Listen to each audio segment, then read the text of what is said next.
नमस्कार साथीहरू, यहाँलाई स्वागत छ मेरो युट्युब च्यानल नव्य कथामा। आज यहाँहरूलाई रिच ड्याड पुअर ड्याड पुस्तकको विस्तृत समीक्षा नेपालीमा प्रस्तुत गर्न गइराखिएको छ। यो कथाको समीक्षामा एआई प्रयोग भएको छ। त्यसमा चाहिँ हामीले केही सुधारहरू पनि गरिएको छ र सँगसँगै एआई मार्फत नै समीक्षा पनि निकालिएको, आवाज पनि एआईकै छ। यसमा केही सुधारहरू गर्नुपर्ने भयो भने यहाँहरूले पक्का पनि कमेन्ट गर्नुहुने नै छ।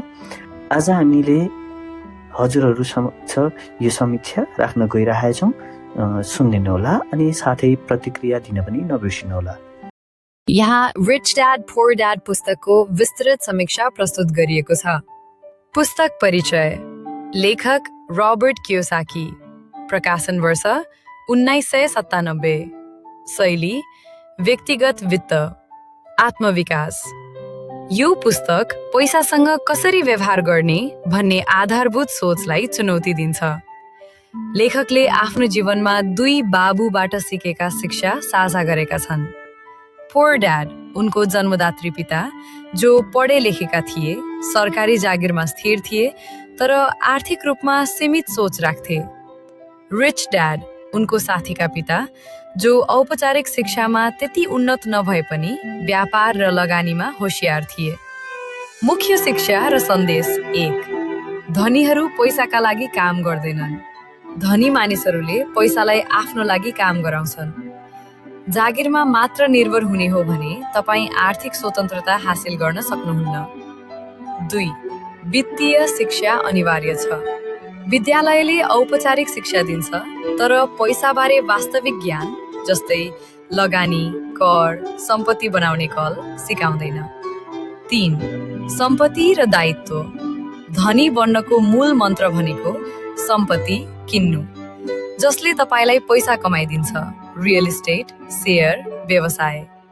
दायित्व घटाउनु जसले तपाईको पैसा निकाल्छ, अनावश्यक खर्च, ऋण, महँगा सवारी साधन। 4, उद्यमशीलता र लगानीमा ध्यान दिनुहोस्। धनी मानिसहरूले जोखिम लिन जान्दछन्, व्यवसाय र लगानीमा पैसा हाल्छन् अनि निरन्तर सिकिरहेका हुन्छन्। 5, पैसाको लागि डर र लोभ। गरिब र मध्यम वर्गीय मानिसहरू प्राय पैसाको लागि डर, नोकरी गुमाउने, बिल तिर्ने र लोभ, सस्तो ऋण वा तत्काल उपभोगमा फस्छन्। धनी मानिसहरूले यी भावनालाई नियन्त्रण गरेर विवेकपूर्ण निर्णय गर्छन्। पुस्तकका राम्रो पक्षहरू, सहज भाषा, सामान्य पाठकका लागि बुझ्न सजिलो, प्रेरणादायी कथा, 2 बाबुको दृष्टिकोण मार्फत तुलना गरेर सिकाउन सजिलो बनाइएको छ। सोच बदल्ने क्षमता, पैसासँग व्यवहार गर्ने शैलीलाई नयाँ ढङ्गले बुझाउँछ। आलोचना वा कमजोरीहरू व्यावहारिक उदाहरण। कम विचारहरू प्रेरणादायी भए पनि व्यवहारमा लागू गर्न विस्तृत योजना छैन। जोखिम उच्च, सबैलाई उद्यमी वा लगानीकर्ता बन्न सजिलो हुँदैन।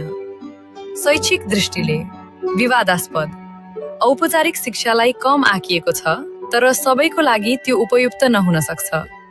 निष्कर्ष, रिच ड्याड पुअर ड्याडले पाठकलाई पैसाको वास्तविक मूल्य र प्रयोगबारे सोच बदल्न मद्दत गर्छ।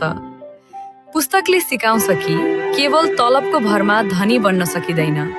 वित्तीय ज्ञान, लगानी र उद्यमशीलता नै आर्थिक स्वतन्त्रताको बाटो हो। नेपाल जस्ता देशमा पनि यो पुस्तक उपयोगी छ जहाँ धेरै मानिसहरू अझै नोकरीमै सुरक्षित छ भन्ने मानसिकतामा बाँधिएका छन्। तपाईलाई कस्तो लाग्यो यो कथा? कमेन्ट गर्नुहोला है।